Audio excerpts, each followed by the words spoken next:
patriotism, faith, national unity, education, fiscal responsibility, civility, the values that define America.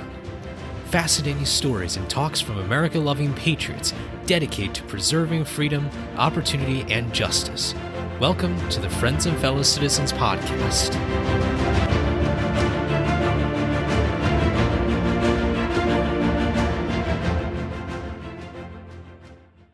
Hello, everyone, and welcome to episode 96 of Friends and Fellow Citizens. I'm your host, Sherman Tylowski. Thank you all so much for joining me this week. Hope you're having a wonderful summer so far, enjoying the summer heat, going on vacations, whatever it is that you love to do. I hope you are taking this time to spend time with family and friends.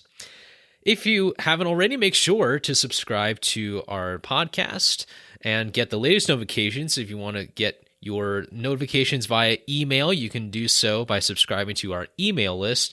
We've got some big news coming up this summer, and I hope that you'll be really excited as we approach the 2-year mark of Friends and Fellow Citizens. Today's guest is Poppy MacDonald. Poppy MacDonald is the president of USAFacts, the nonpartisan, nonprofit civic initiative and source for well-visualized data on the American people and how we are doing as a nation, leading an effort to help Americans ground their democratic debate in facts. MacDonald served as president and chief operating officer of Politico USA, National Journal's publisher and president, as well as chief revenue officer of Politico Pro's executive director of business development, overseeing the launch of Politico's first paid subscription model, and as a partner at Gallup Incorporated, where she launched the World Poll and led the healthcare practice. MacDonald began her career serving members of Congress representing her Pacific Northwest hometown on both the Senate and House sides of Capitol Hill, and is happy to be back enjoying Seattle and the surroundings with her husband and 2 children. All right, ladies and gentlemen, I am very happy to welcome Poppy MacDonald to our podcast this week. Poppy, thank you so much for coming on to Friends and Fellow Citizens. Thank you so much for the invitation, Sherman, and I'm really excited to talk to you today. Well, thank you so much for your time. I know you have a very busy schedule. You have a lot of things going on, and I want to really start with USAFacts, which is the kind of the cornerstone of the organization that you're now a part of. And then we'll get a little bit in more about yourself and about how you got to that point. But just give us an overview of USAFacts, a bit about its founding and its mission, and some of the work that you all are doing nowadays. Well, thank you for asking. So USAFacts, we are a nonpartisan, not-for-profit civic organization that is dedicated to making government data accessible. We want to empower Americans with the facts.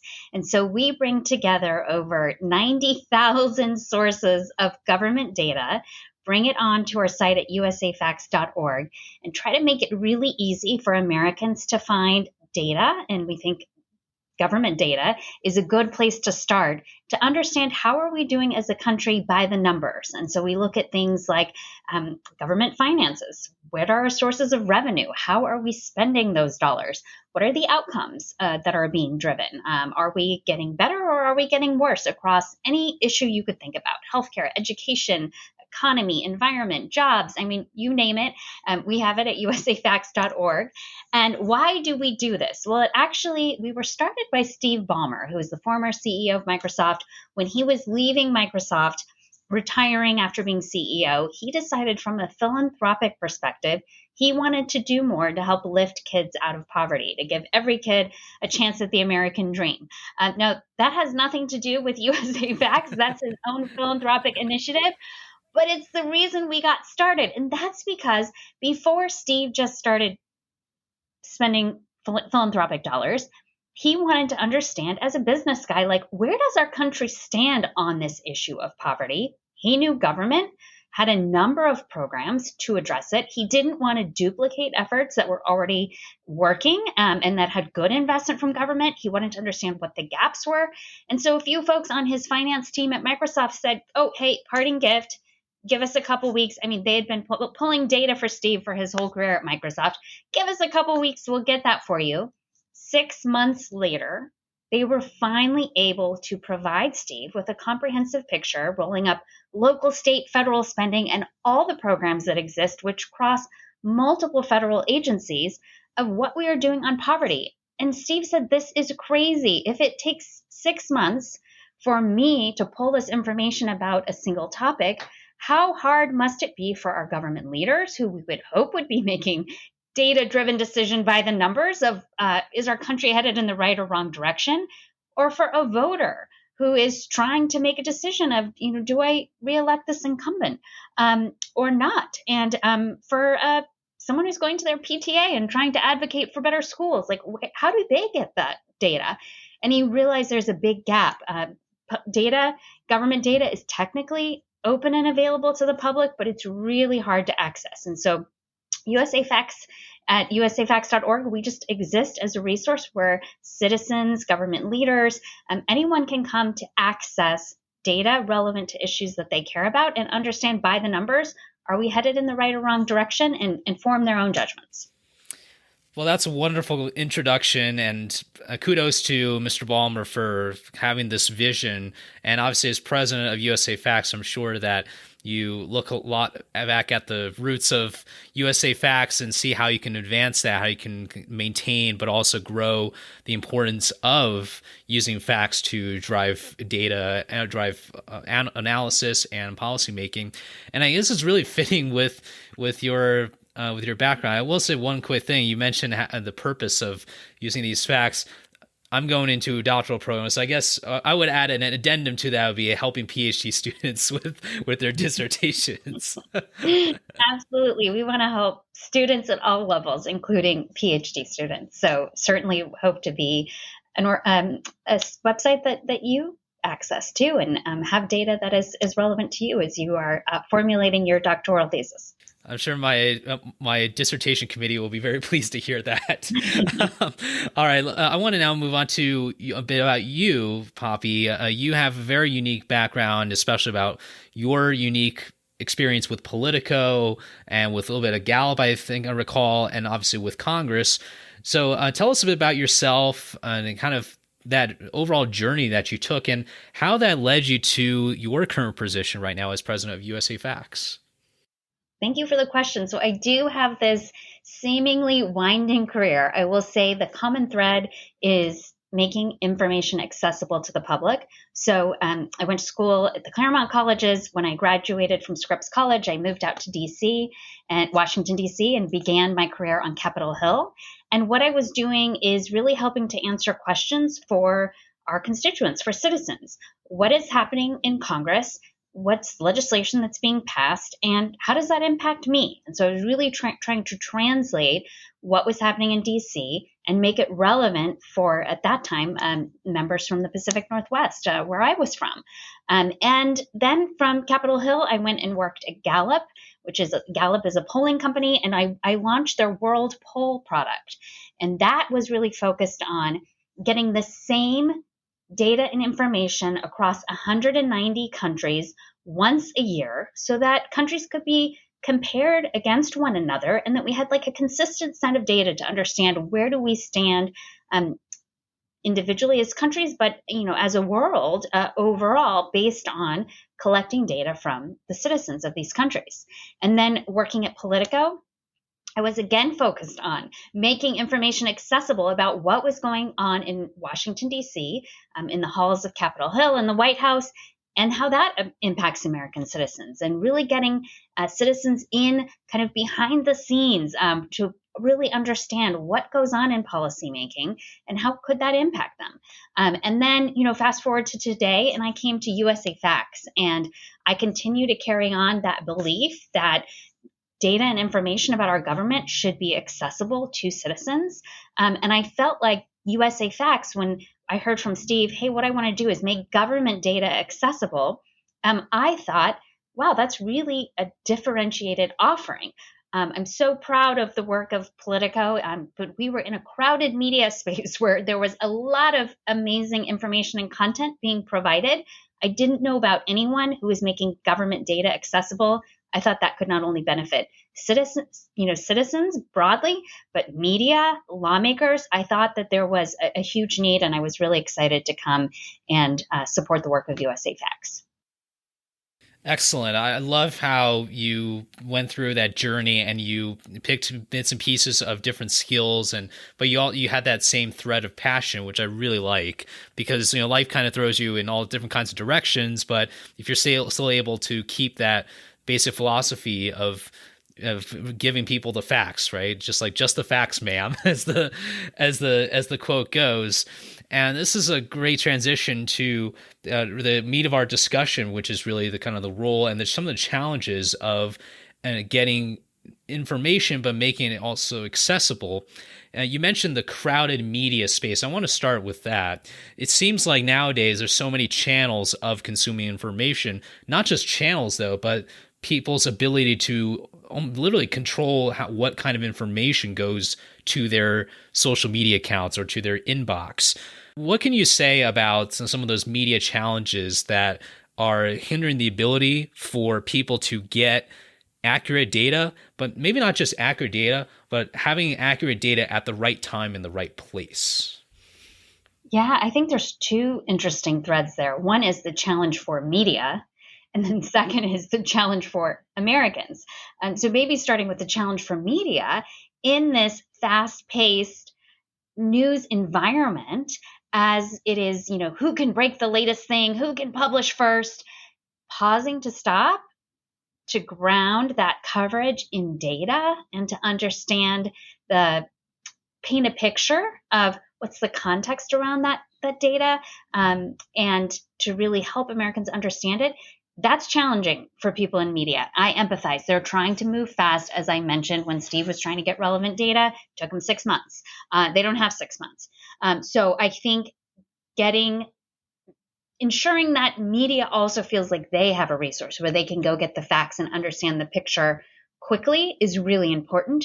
And so USAFacts, we have established a number of relationships with media organizations who say, hey, will you partner with us because we want to ensure that our reporters are using data in their coverage. So we've partnered with organizations like US News, with PBS NewsHour, and we're really interested in helping support the media.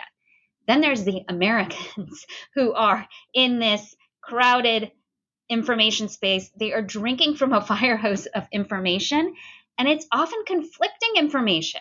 If you turn on Fox or MSNBC, or you're listening to the incumbent running for office versus the challenger, you're probably hearing two very different accounts of how we're doing as a country, right? Everything's going fantastic, everything's awful. And it's no wonder that trust is at a historic low in every major institution. And when it comes to misinformation, I know people get exasperated about why are Americans sharing this misinformation? Why don't they fact check it? And frankly, right, I have a lot of empathy for Americans as well. In that case, it's like, I am busy. I see something. It makes me concerned. I want to share it. And again, if they wanted to pause to fact check it, Steve was trying to fact check what's happening with poverty in America. Is it getting better or worse? What are the programs? That took him 6 months. So I think there are two big opportunities. One, the facts just need to be easy to access, period. And that's a lot of what usafacts.org is trying to be, is that resource where you can very easily search and find relevant data based on a topic that you're passionate about. And second, I think trust is only going to be rebuilt when politicians, the media, and other sources really begin to ground in the facts. Of course, we understand this is a country where we're going to have very different opinions about how we move the country forward, about how we change those numbers. But let's start and all agree, this is where we stand by the numbers. This is where we want the number to move. And then let's see what works. Let's see by the numbers, are we driving in the right direction or not? And judge the merits of the policy that way, not based on am I in the political party that passed that legislation, or do I want to just shake things up? But just, did it work or not by the numbers? And I think there's a lot of opportunity there. It seems like we've really stepped off the gas pedal on advancing more civil discourse. And while it's not directly related to maybe specifically media sources, although there is a connection, of course, but I want to kind of go a little bit to the side here and ask you about how the ability or inability for Americans to engage in civil discourse. And what I mean by that is, I see a lot of times, whether it's YouTube or whether it's some other source, or whether it's a school campus, there's a lot for so many reasons. But the most concerning reason that I see for schools or for other companies banning certain speech is this idea of protecting people, or because people are too sensitive or too, might be offended or something. What sort of effects does that have on the ability for Americans to consume factual information, even though the vast majority of Americans are not associated with the far left or the far right? And yet it seems like when there's a cancellation of a very, very controversial speaker, it seems like that debate on the facts and all that doesn't seem to advance. Is there anything you'd like to just comment on, just like the role of free speech in a society that should be focusing on consuming factual information? Yeah, I think that's a really good point. When we choose our sources or our preferences or the people we surround ourselves by, such that the information becomes, I don't know, an echo chamber or pretty limited, how does that challenge us to think about moving forward or other solutions or other points of view and being open to that? I think there's obviously the USAFacts position, which is it's not about political party. We don't take positions. We don't advocate for any point of view. So we would say, come to the data. No matter if you think another person, their idea is crazy, come look and get grounded in the numbers and start a conversation. You can't start a conversation in where do we stand by the numbers, and then have a healthy, hearty debate. That's fine. And then I just say, from a personal perspective, I find life is really boring being surrounded by everyone who agrees with you. It's way more interesting, right, to hear different points of view. So when I was in college, I would sign up for any speaker that I just thought would give me a new viewpoint or a different perspective. I love listening to talk radio that can be very extreme. I just want to hear, what are the points of view? What are people saying?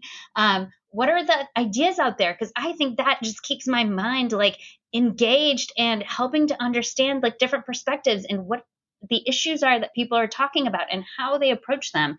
And I do think, frankly, Washington, D.C. really got caught in a bubble when there was a lot of shock and surprise when Donald Trump was elected. And it showed a disconnect from what people were experiencing in the country and the change that they felt needed to happen. And so I think staying open to different points of view is really important. And, that's my personal view, but I'd say from a USAFacts perspective, it's access the facts and go follow the data.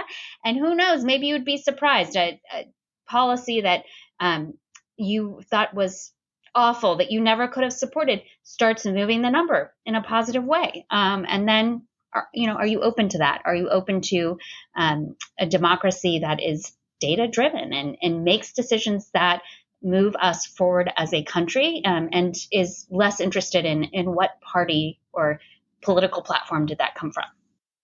If I were to be always with people who agree with me, I half jokingly say that it definitely would be boring, because every single person thinks that they're the only ones who can say it best, or they're the ones who can articulate the same viewpoint the best way. So even if I have a bunch of yes men, I'm always going to have the feeling well, this is boring because I'm the best. I'm the one who can best speak about issue A or issue B. So, yes, definitely surround oneself with interesting people. And I want to now turn to about the access to information for policymakers and lawmakers. Now, obviously, you yourself, Poppy, you've worked for members of Congress, so you certainly have a bit of interest and a bit of experience with this end here.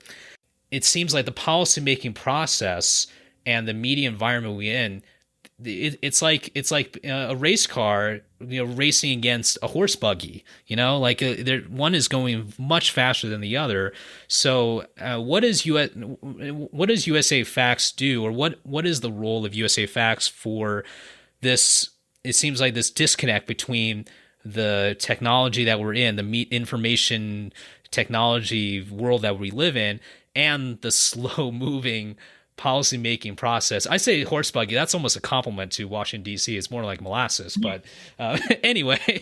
But in comparison to that molasses, slow moving policymaking process, what can USA Facts and really just access to information do to at least make them a bit more parallel or more conjoined with one another to advance policymaking nowadays? Yeah, that's interesting. So you're taking it from the perspective of, is Congress moving fast enough? I think what we have thought about at USA Facts is, does Congress have access to data to make informed, data-driven decisions that are in the best interest of our country? And we don't think Congress has access to that data. And we think that's just a fundamental problem. So in some ways, you could say even molasses is moving too fast if you're not making decisions based on data, based on nonpartisan factual information about, are we headed in the right or wrong direction? What is in the best interest of our citizens? And not that you would know necessarily, is this policy going to move that number in the right direction? But you'd hope so. And then how does Congress follow that data to see, did it work or not? And so I think we have a lot of empathy for lawmakers too. They have really small staff. They also don't have a way to easily access government data. So USA Facts wants to be a resource to elected leaders. We've gone and spent time up on Capitol Hill. We met with over 200 members of Congress pre-COVID when we went up to Capitol Hill. We're going back again next month. And what we did was we just brought data. We do an annual report on behalf of the United States of America. How are we doing as a country by the numbers across every major issue? And we walked members of Congress through that data. And I would say one of the most rewarding conversations was a bipartisan group of senators. It was hosted by Senator Romney, a Republican, and Senator Schumer, a Democrat. But a bipartisan group of senators came around a table and we started walking them through the data. This is what we're seeing in the government data. This is how we're trending. This is what we're doing as a country. And a conversation began where they said, hey, by the numbers, here's a challenge. What do we want to do about it? And did we think walking out of that room, kumbaya, Democrats and Republicans will all agree and the same policy decision will be obvious and they'll pass it? No, we don't think the data prescribes what is the solution, but we think the data is a great starting point in recognizing challenges for our country, Democrats and Republicans being able to agree on that by the numbers, and then policy and legislation being passed, and then following it to see, did it work or not by the numbers. And that's where we hope to be a resource to members of Congress, to our elected leaders. As you pointed out, there are limited staff, and there's the whole, we can probably talk a whole conversation about staffing and all that in another time. But one thing that also maybe concerns a lot of people, and this is not because of USA Facts or anything, but it's just it's dealing with the political agenda and kind of the way that really the energy in politics works, but particularly at a time of polarization and sensationalization.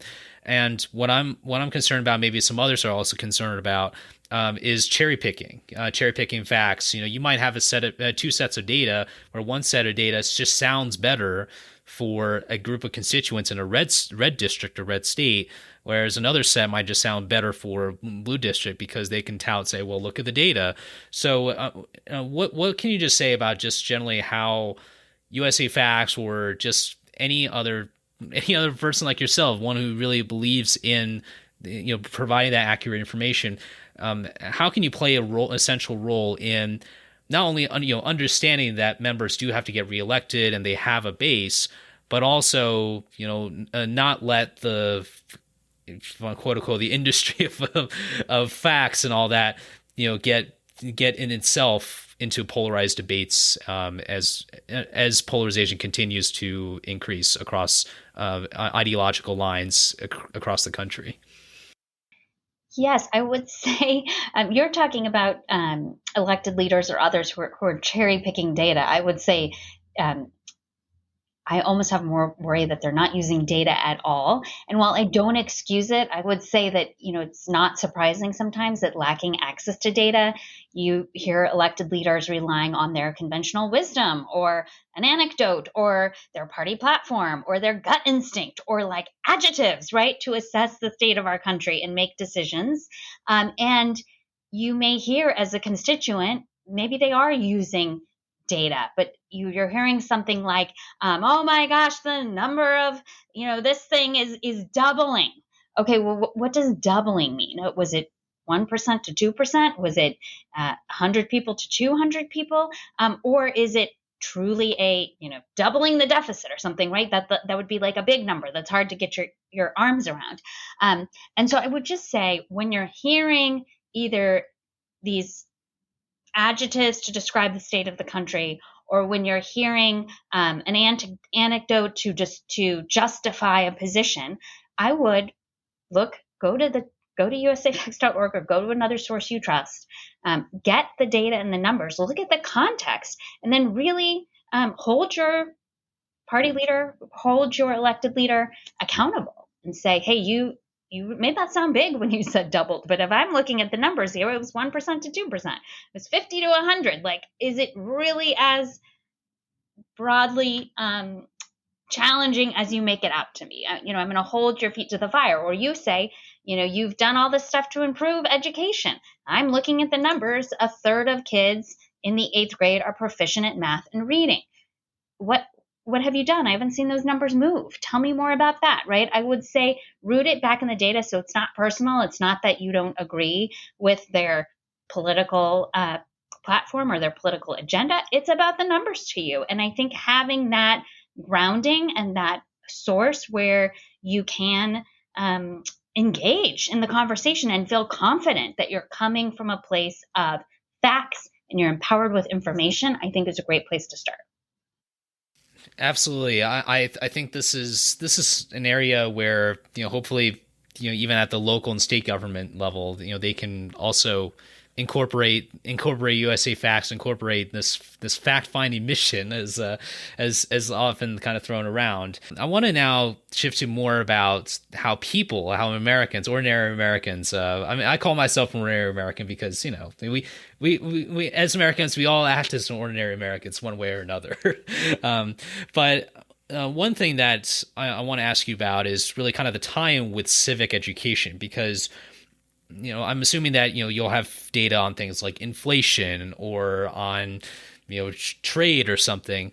And while it can oftentimes be simple rhetoric in DC, not a lot of people have studied political science. So myself, I have studied political science in school, but I am also one to say that, it certainly would not be viable for me to say, oh, you have to study political science, or you have to study, or have to get yourself all the time in data to have a political opinion, because that obviously brings a disconnect with the voters. And my question to you is, given the fact that not everyone comes from a political background, how do you make the facts and data readable, so to speak? And I don't mean that in like condescending way. I'm just saying everyone's got different reading levels, right? Like my reading level in physics is very, very different than in political science, just because of my experience. But how do you make it accessible so that people of all different age groups or different affiliation consume the information in the most accurate way possible, and that can fit the mission of USAFacts? That's a really great question, Sherman. I mean, I think about when I first came to USAFacts, when Steve hired me, he said, I've brought all this data together in one place and citizens aren't using it. And what's the point? I've spent tens of millions of dollars making this data accessible. And at the time, our products were at usafacts.org. It was basically a search bar, search for the data you want. It was an annual report that was 100 pages, very visual. We still produce it. I think it's fantastic, but it's a 100-page commitment. And then we do a 10K on behalf of the U.S. government, and that is about 200 pages of very small table charts of all the financial data you'd want to know about the government. And I think that kind of transparency, that kind of detail-oriented and comprehensive reporting really differentiates USA Facts as a source you can come to. That said, I thought that was a pretty high bar to ask of citizens in terms of being approachable, being accessible. They may land on a search bar and say, I don't know what I'm looking for, right? I don't know if I even need government data. And I don't have time yet for 100 pages. You're going to have to establish your credibility with me here first. And so a lot of what USA Facts has done is to think about, how do we help translate this in a way to Americans that is accessible, that's easy to digest, that's understandable, not only at usafacts.org, but on platforms where they already are at. How do we bring the facts and the data to them? And so that has looked like us producing a weekly newsletter. That's looked like us creating articles each week that are based on, hey, based on what's going on in the news, what would be interesting? What do we know from government data that would be helpful, that would provide context, that would shine a light that's not being currently covered in the media? And then it also looks like we're on Instagram and TikTok and Facebook, and we just recently launched this within the last year on TikTok. And we just did a video that was on teacher pay, and we've had over 450,000 views in a week time period, and over 1,000 teachers commenting. And when you think about an audience we'd love to reach with the facts, it is teachers for sure, who we hope will bring this information to their students and let them know about USA Facts as a resource. So it's really looked at diversifying the platforms that we're on, the way we present information. I'll say, like inflation, for example, that's huge in the news right now. We had a chart looking at consumer price index and the high rise of that. It wasn't getting a lot of interaction. And we thought, well, that's surprising, because that's what everyone's saying. That's their top issue. That's something people really care about. It would impact their lives. And then we thought about, like, does a line chart showing CPI, consumer price index, does that actually present that in a relevant, understandable way to citizens? And then we started thinking about, not really, but what I've noticed is, like, when I go to the grocery store, this thing I'm buying costs twice as much. So how do we show products people use and what the consumer price index, what inflation is doing, and how that's impacting families who are purchasing their groceries? So just constantly thinking about, how do we present government data that is relevant based on what's going on, but in an accessible way where people don't feel like it's eat your vegetables, right?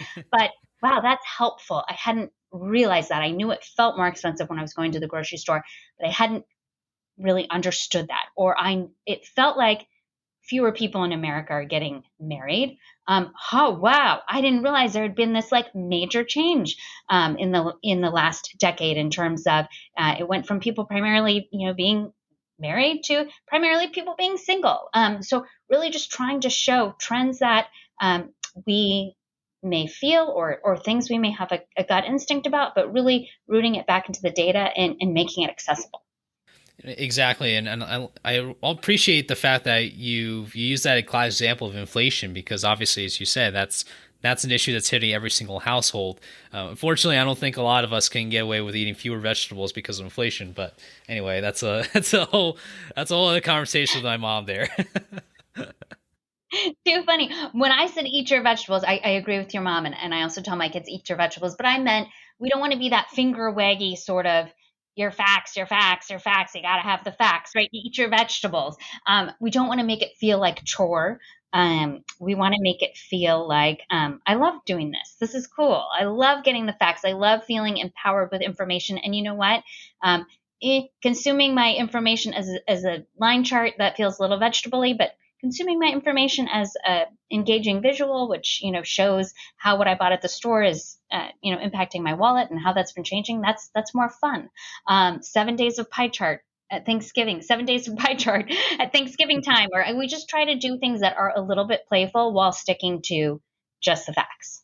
Gotcha. That's good. That's awesome. And same thing with vegetables. If you pair it with something else or a few other things that I like or someone else likes, it makes it a lot more enjoyable. And I'm still not a fan of the Veggie Monster though when they introduced it. But anyway, so let's. I want to also touch upon one other thing too, which is, and you kind of mentioned it when you were explaining how you were making these more accessible on social media because where people are already.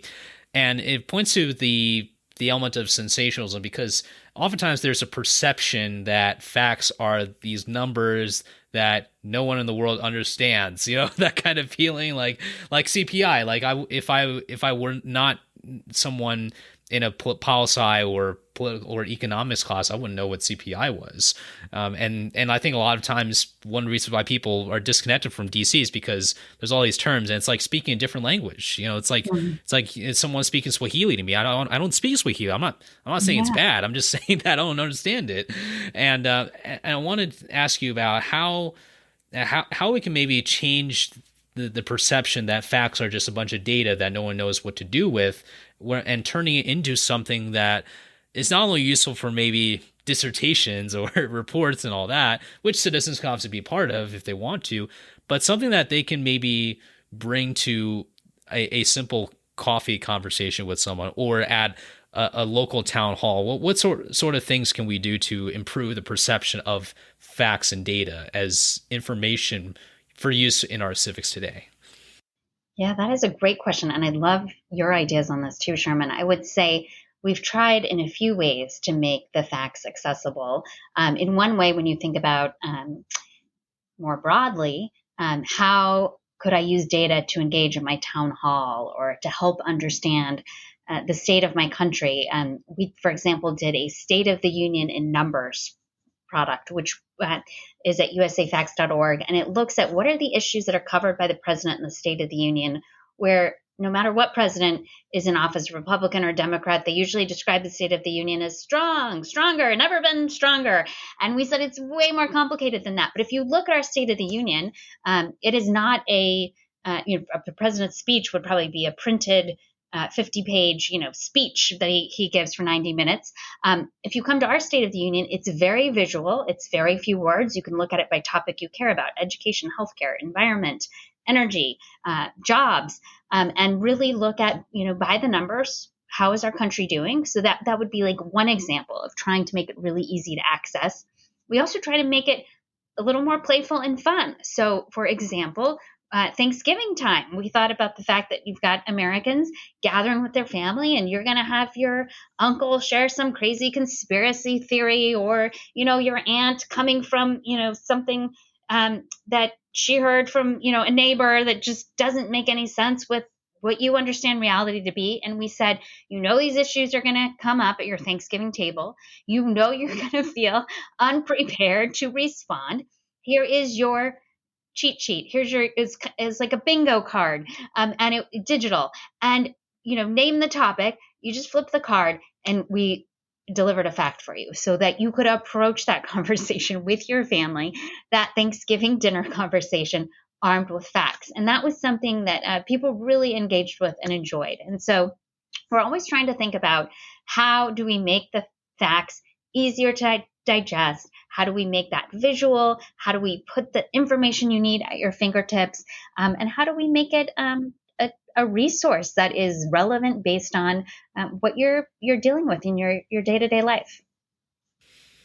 The fact that, no pun intended here, but the fact that USA Facts is so driven to that non-judgy sort of way of delivering information, that I think is really impressive. And it's true, especially in that kind of setting when you're with family that might disagree with you. You don't want to be the one saying, "Hey, Grandpa, no turkey for you," right? Yeah. You want to be as nice and cool as possible. And I love those. I think everyone loves fun facts, right? So that's kind of a good way to kickstart a conversation, or to like, "Hey, did you know this?" And well, that's great, Poppy. I want to now turn to some of the successes and some of the solutions, or some of the things that we can think about to make facts more accessible. Obviously, you're doing a lot of great work, and I want to hone in on a committee that I think is not getting as much attention as it should. It's completely bipartisan. It's one of the two committees, I believe, that is an equal number of Republicans and Democrats, the other one being the House Ethics Committee, or the Senate Ethics Committee as well. But this is the House Committee on the Modernization of Congress, or the House Modernization Committee for short.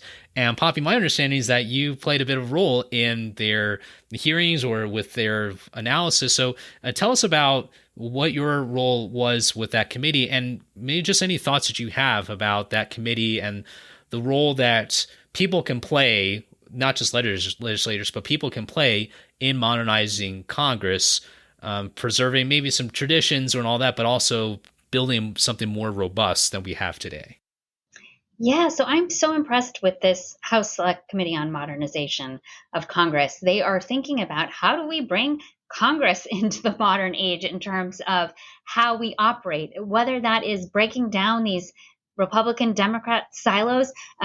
Most committees in Congress, it's the Republicans sit on one side and the Democrats sit on one side. You show up to testify at this committee, it's all mixed up. Republicans, Democrats, all sitting together. I mean, they are one committee trying to make progress. Why do they need to divide based on party lines, right? I think just small things like that. And they invited me to testify in November because they were thinking about how should Congress be leveraging data to make decisions. And one thing that I talked to this bipartisan group, it's the committees led by Chairman Kilmer, who is a Washington State representative, and Vice Chair Timmons, and they wanted to know how could we do a better job having evidence-based, data-based decision making here. How do we leverage government data? And one of the things I talked to them about was when legislation is proposed, there is very specific requirement about scoring the bill, where they have to go to the Congressional Budget Office and get a nonpartisan, unbiased estimate of what will this cost taxpayers. And based on the funding sources being proposed, will that cover it?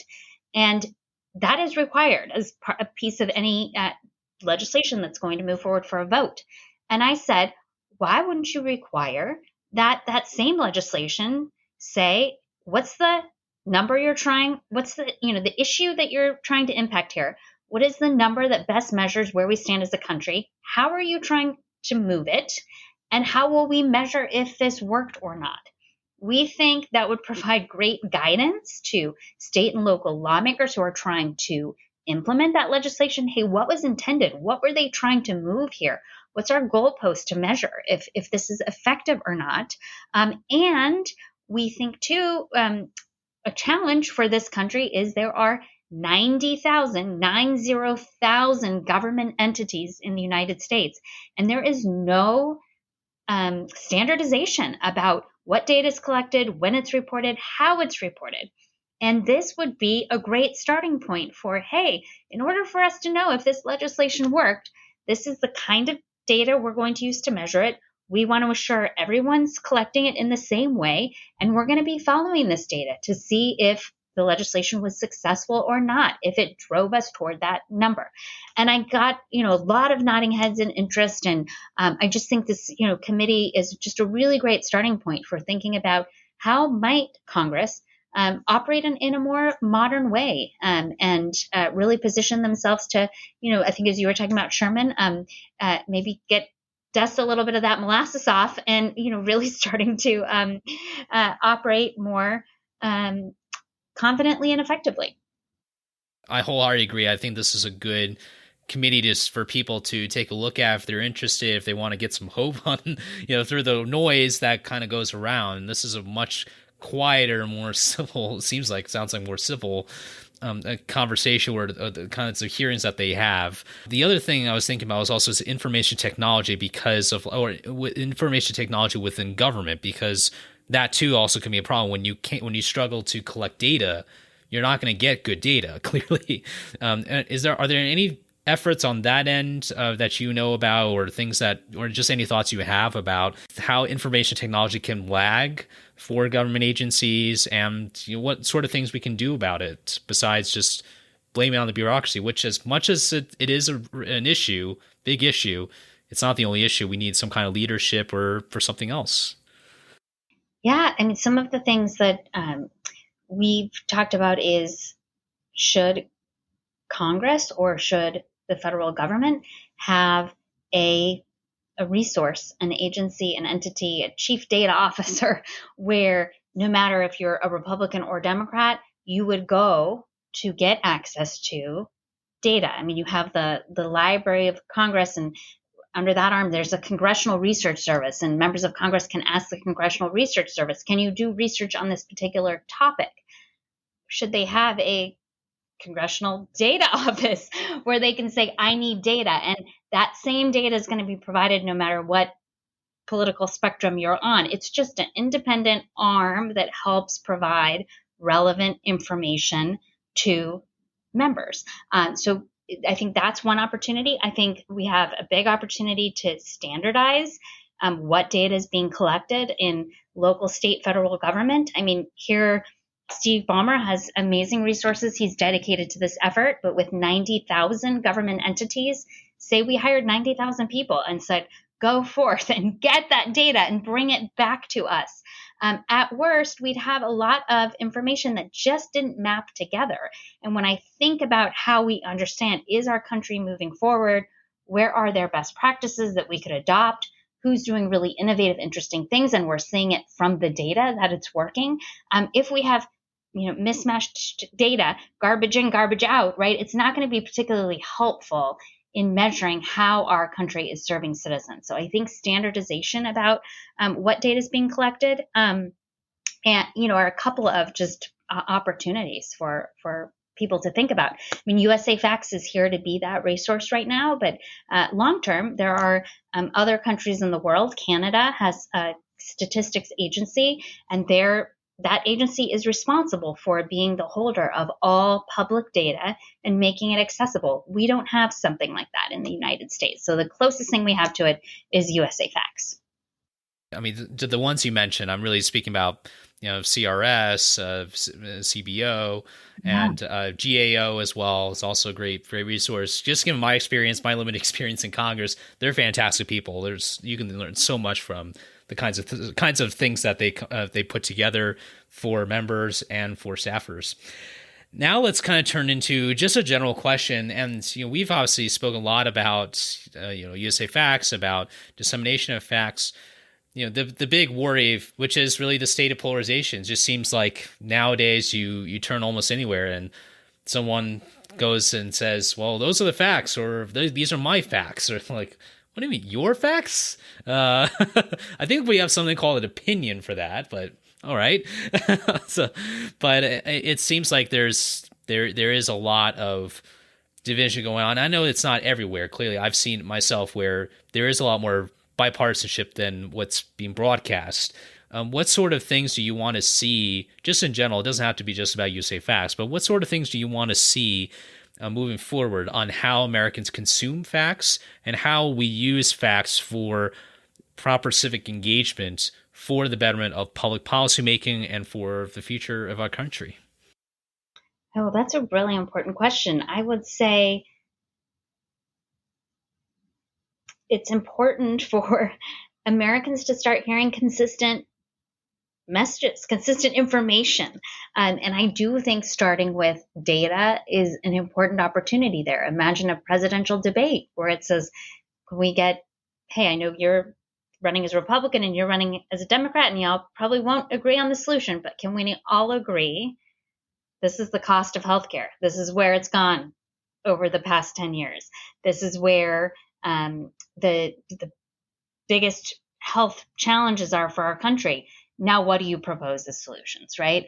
And if we could start with agreement on the facts, if we turn on the Fox and MSNBC and hear the same data points there, if we hear the incumbent and challenger using the same data, if we go to a town hall or we're talking to our neighbors and we're grounding in data, I think there's a real opportunity to start rebuilding trust and for people to say, like, yeah, I know, of course, people disagree. I'm going to vote for the person whose solution sounds right to me. But at the end of the day, I feel trust because I'm hearing that I know where things stand as our country. I'm hearing a consistent set of data and information from people on all sides of the issue.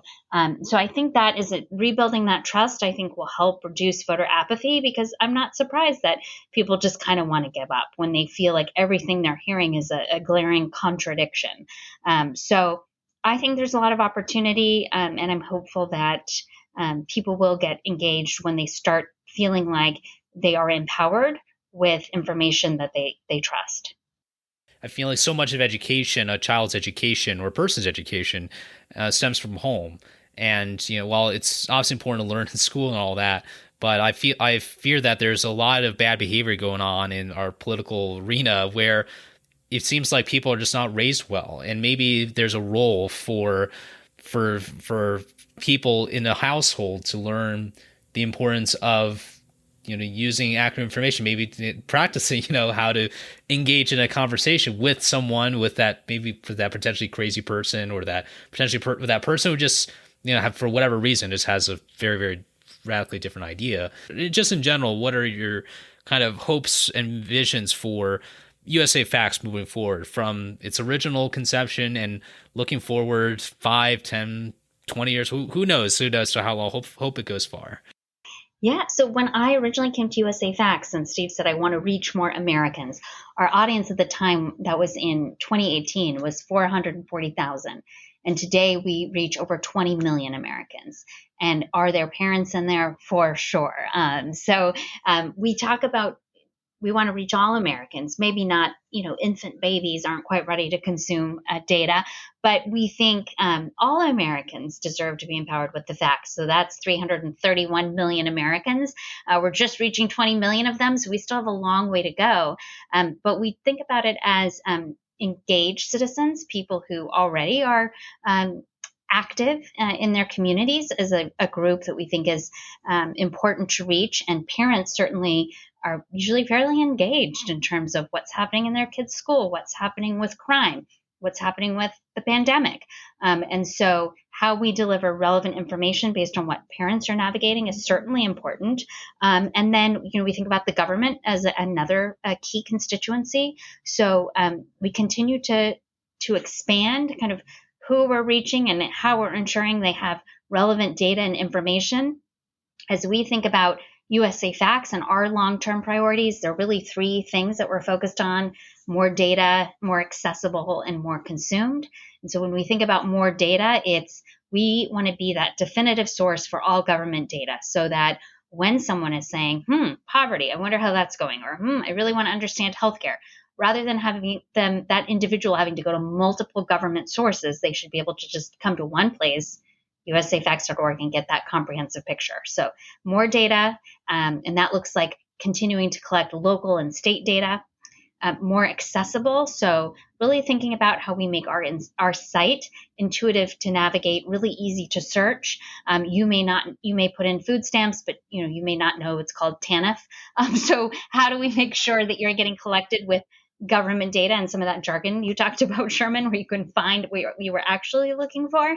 And then ensuring that we're really findable off-platform. So if you're searching in Google or Bing, or if you're on a third-party platform, how are we ensuring that we're delivering the data to you there, so you don't even have to come to our site?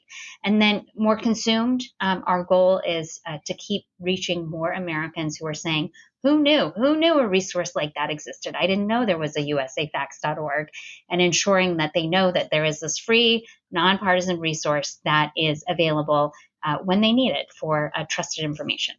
Well said. Looking forward to learning more. And when I was an infant, I was ready for facts, as you know, Poppy, right? I bet you were. When I say I was born to do a PhD, I really meant it. Amazing. Well, okay. Infants, with the exception of Sherman, yes. Just kidding. But anyway, that's great. I love that vision moving forward. And now for our final segment here, just really re-question. As you know, Poppy, this show is named after the first 4 words of Washington's farewell address, and we have some common principles that we constantly look back to, but we want to apply nowadays, and that's patriotism, faith, national unity, education, fiscal responsibility, civility. So out of these 6, which one or which ones do you think are most relevant to our conversation today, and really just the work in general that you believe in, and the future of providing accessible facts to more Americans than ever before? Oh, those are great ones. I would have to say patriotism, national unity, civility. I would say everyone who works at USAFacts, we're patriots at our heart. We come to work here every day because we believe that empowering Americans with the facts, grounding decisions about our democracy in data, will lead to a government that serves our citizens. And so I think that's really important when I think about the patriotism and then national unity and unifying around, hey, we can all agree on something, and that's moving America forward, and let's ground in that data, and let's be civil, right? We may not agree on the right solution, but let's start by agreeing on a starting point, which is, where are we by the numbers? So I think that's really important. I think Washington is super inspiring. We often think about James Madison, who was the fourth president, and he said, a popular government without popular information or the means of acquiring it is but a prologue to a farce or a tragedy, or perhaps both. And I do think that inspires us to say, how can we ensure that there is the means to acquire popular information, government data, which should be publicly accessible, so that Americans have that trusted source and that confidence to know how we're doing as a country. Really great answer. What are some quick links that people can click on and check out to learn more about USAFacts and what you're up to nowadays? Oh, thank you. USAFacts.org. You can sign up for our newsletter there. At USAFacts is our handle on Facebook, Twitter, Instagram, TikTok. Excellent. I'm sure I love that quote from Madison. I haven't heard that in a while, and I figured that maybe he was kind of saying that to George III. It's like, hey, if you knew the facts, maybe you wouldn't have to fight this American Revolution. I'm just kidding. Anyway, Poppy, thank you so much for your time. I learned a lot from you, and I really love the vision and the mission that you are on, because you're not just, I don't think you're just serving a customer base, right? Like just like any other business or any other nonprofit for 20 million and growing.